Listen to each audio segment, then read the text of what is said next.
In this video, we're going to take a twined base for a basket and turn this into a bean pot. We wove the base for the basket in this video. You can check that out up here, and the first session in this series in the description below. Today we're going to start weaving the walls using continuous weave, incorporating a stair step, and creating shape with tension and ease. Hey there, welcome to Basket Weaving with Textile Indie. My name is Brittany. I'm a basket weaver and fiber artist, and here on the channel I share all things basket weaving. Be sure to subscribe to the channel to get lots of basket weaving inspiration and projects. If you haven't woven your base already, go ahead and watch video 1 in the series to complete your woven base. To weave the walls of this basket, we're going to use 1/4 inch wide flat oval, and we're actually going to start working with this flipped over. So this orientation here with our little ends sticking up and the second set of spokes showing on the inside, that's the inside of the basket. We're going to flip this over so that you just see that initial set of spokes and lots of twining here. This will be the outside of the basket. So we're going to start here, and I'm going to be weaving from left to right as if we're reading. If you are left-handed, I would highly suggest weaving right to left because you'll be able to weave dominant hand forward, and that will give you a lot more control. We're going to play around with tension and ease in this basket, which means that being able to gently add tension and pull in your basket, or allow a little bit more ease and allow your basket to flare out more, that control is a lot easier with your dominant hand. I've tried both, and I find that I have much more control when I weave right-handed. So start out by getting one piece of 1/4 inch wide flat oval wet. If you're using the Textile Indie kit, go ahead and grab that whole bundle of 1/4 inch wide and put the whole bundle in the water. You can pull from that. The amount of time it's going to take you to weave, the reed can stay in the water for that length of time. It's going to be totally fine. If you do step away for more than 15 minutes for a break, I would say pull the reed out of the water bin. It does start to get a little bit gunky and gummy if you leave it in the water for too long. So here we're going to start with a length of reed, and this I've just pulled from the bundle, so whatever length comes out of your bundle is perfectly fine. We're going to take the end and wrap this around the circumference, the outer circumference of this piece of the base that we've woven. So just around the edge here of this twined base. And I'm going to mark this with my thumb. So this length right here, this goes all the way around my basket. Grab a pencil and put a little mark right where that point is on your reed. So I've looped this around and I've marked that point on my reed right here, like so.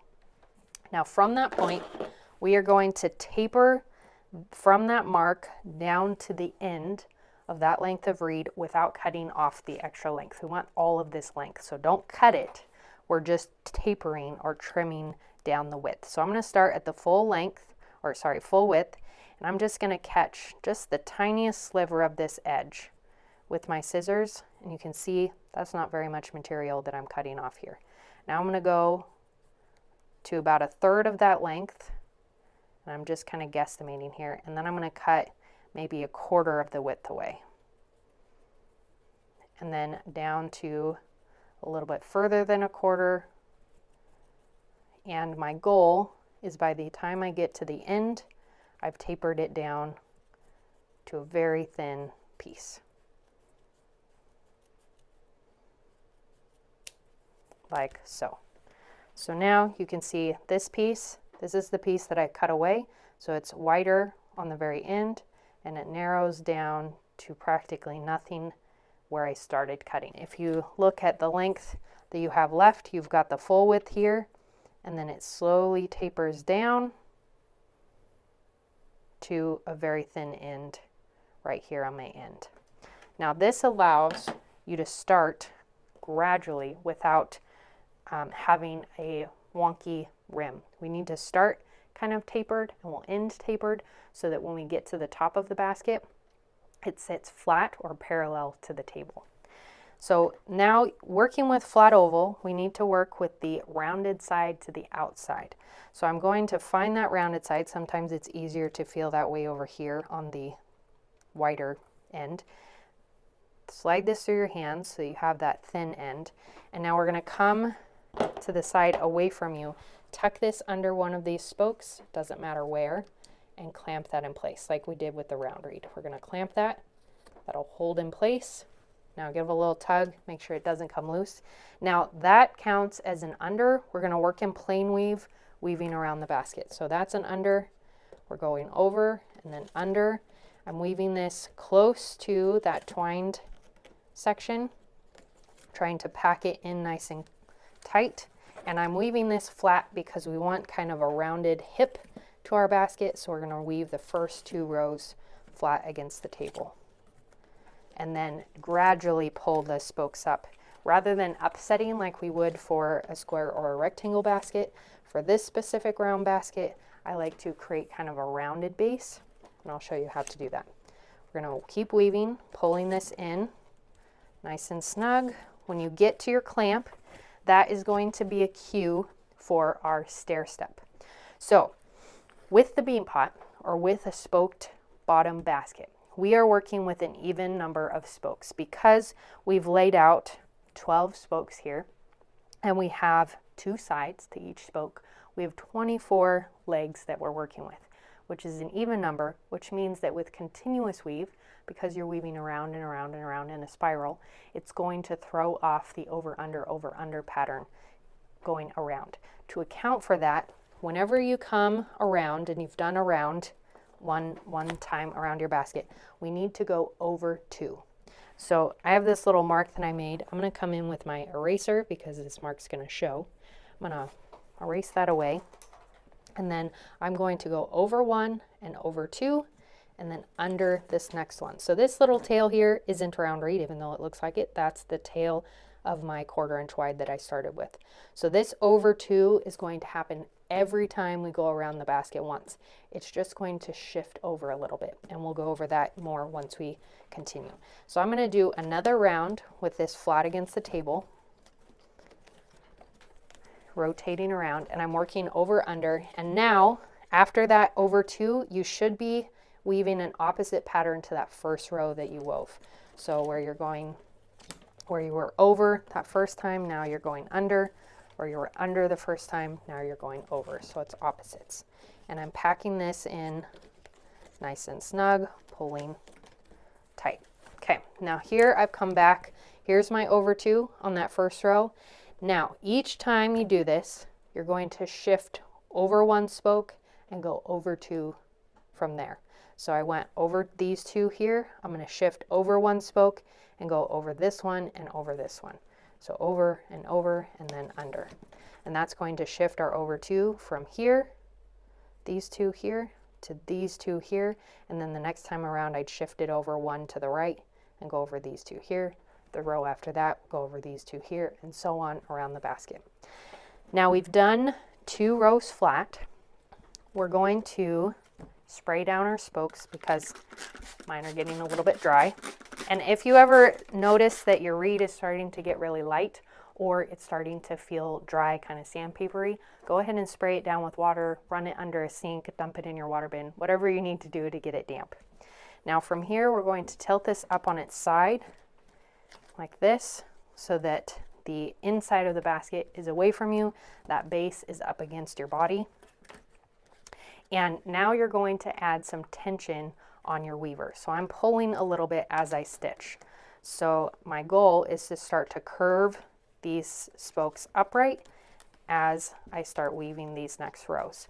So I'm going to press down on these spokes and pull a little bit on my weaver to start to train the spokes to start to curve upright. This will get us a gentle curve rather than a harsh, crisp upset like we do for other baskets. Okay, and I'm just weaving over under, pressing these spokes up as I go. And I like to press this against the table because the table assists you in pressing those spokes up as well as pressing down from where you're working. Now I'm back to my over 2 and I'm out of reed. So I want to show you how to splice in new reed. I'm going to back this up and cut this right on top here so that it's sitting to the outside of a spoke. And I'm going to clamp this in place while I get situated. Now grab another piece of reed, the 1/4 inch wide. You want to make sure your end is nice and cleaned up, doesn't have any frayed edge, so it doesn't cause problems. And now from that ending end, this piece that I clamped on, I'm going to count back 4. 1, 2, 3, 4. I'm going to tuck this under right on top, so it's layering or sandwiching right on top. Clamp that end in place so it doesn't move on me, and then over weave, or weave right layering on top of that original piece. Get this clamp out of my way, cover my ending end, and then continue to weave. This is how you splice in new reed. You do a 4-stake overlap. You'll do this anytime you need to add reed. Now I'm to my stair step here. So again, move 1 to the right. I'm going to go over this one, behind this next one. And I'm going to pull slightly on this. What ends up happening with the curve is that as we curve around, the stair step in this lower region will kind of bubble out a bit. And I have a lot of weavers that don't like that. So if you push this in, push the spokes in and pull on your weaver to kind of tighten that up, that will help tighten that area so there's not as much of a bubble on this side. Now we're going to keep weaving around, pressing this into the table.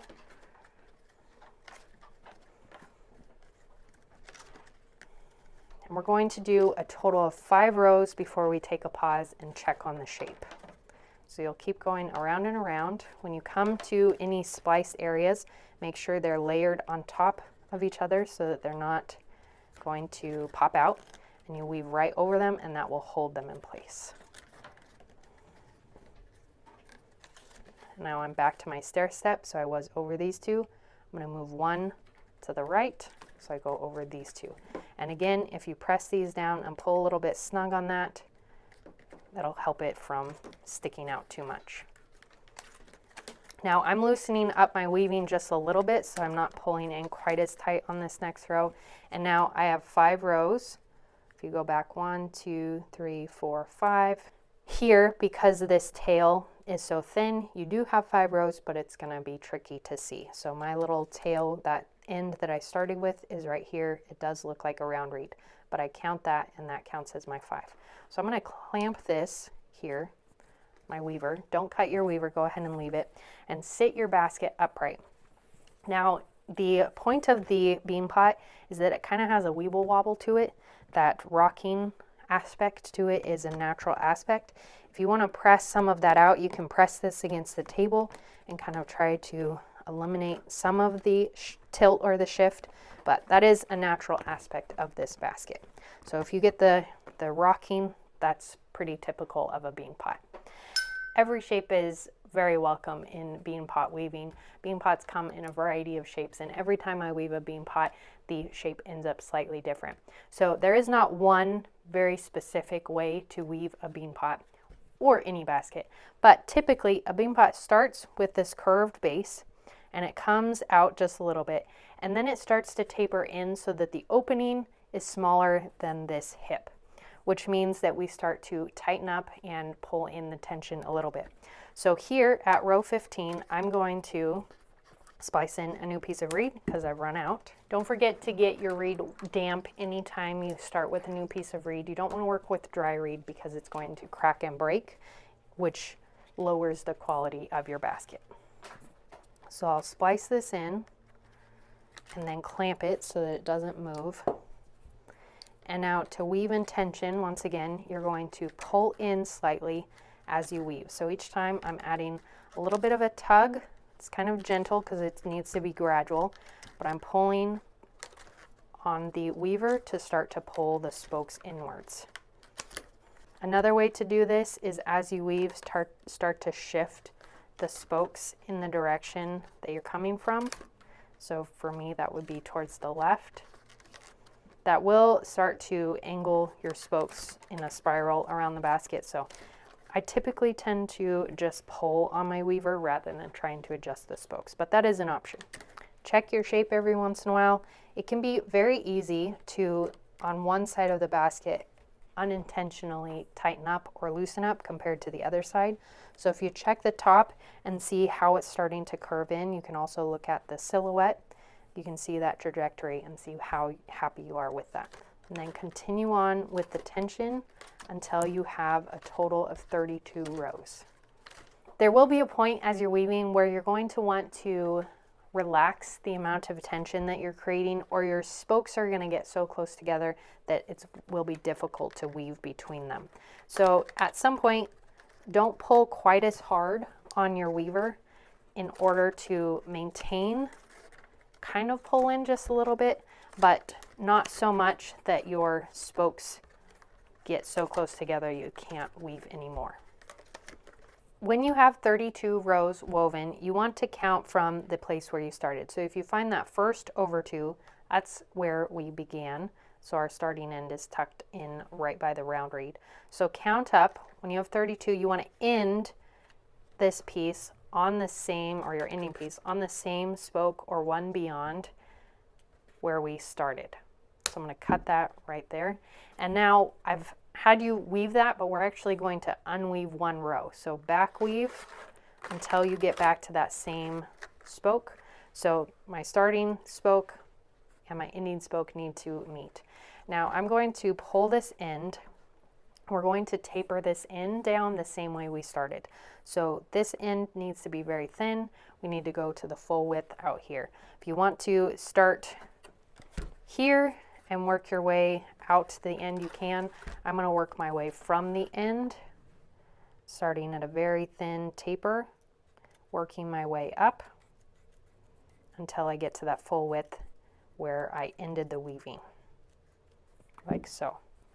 And now we're going to weave this back into the basket so that we're following the taper that we did originally and kind of meeting it in opposites. The goal of this is that we balance off the top of our basket so that taper at the base of the basket and the taper at the top of the basket meet and balance any crookedness that happens from creating a spiral weave, which is kind of at a slight diagonal, so that we're building those walls. Now we're going to weave one last row of weaving in start and stop. We did that tapered row here at the top so that the basket is flush across the top. Now we can do start and stop to have a row for the rim to sandwich over top. And that is our last row of weaving for this basket. For more basket weaving and fiber arts content, sign up for my email update list. You can use the link in the description below. We send out a weekly email with lots of news, resources, things in our shop, basket weaving supplies, and other goodies. And we'd love for you to join the textile indie community in that way. We'll finish this basket off in video 3. Until then, check out this video.